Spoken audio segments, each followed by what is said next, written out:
ജീവിതത്തിൽ നിനക്ക് തിരിച്ചറിവുകൾ നേടിത്തരാൻ കഴിയുന്ന ഘടകങ്ങൾ മനസ്സിനെ മുറിപ്പെടുത്തുന്ന വേദനകളാണ്. ആ വേദനകൾ സമ്മാനിച്ചവരിലൂടെയാണ് സ്നേഹിക്കേണ്ടതും അകലം പാലിക്കേണ്ടതുമായ വ്യക്തികളെ തിരിച്ചറിയാനുള്ള പാഠങ്ങൾ പഠിക്കുന്നത്. അറിവുകൾ പകർന്നു നൽകുന്ന ഗുരുക്കന്മാർക്ക് നൽകുന്ന അതേ സ്ഥാനം അവർക്കും നൽകി ആദരിക്കുക.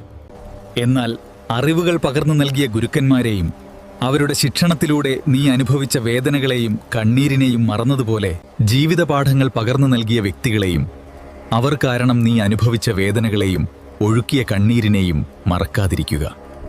സത്യസന്ധതയോടെ നിന്നിട്ടും നീ അനുഭവിച്ച ആ വേദനകളും അതിലൂടെ പൊഴിച്ച കണ്ണുനീരുമാണ് നിനക്ക് മുന്നേറുവാനുള്ള ഊർജമായി മാറുന്നത്. ഓരോ വീഴ്ചയും എങ്ങനെ വീഴാതിരിക്കണമെന്ന് നിന്നെ പഠിപ്പിക്കുന്ന പാഠങ്ങളാണ്. ആ വീഴ്ചകളിലൊക്കെയും ശക്തി പകർന്ന് മുന്നോട്ട് നയിക്കാൻ പരമാത്മാവായ ഞാൻ നിനക്കൊപ്പം തന്നെ ഉണ്ടാകും.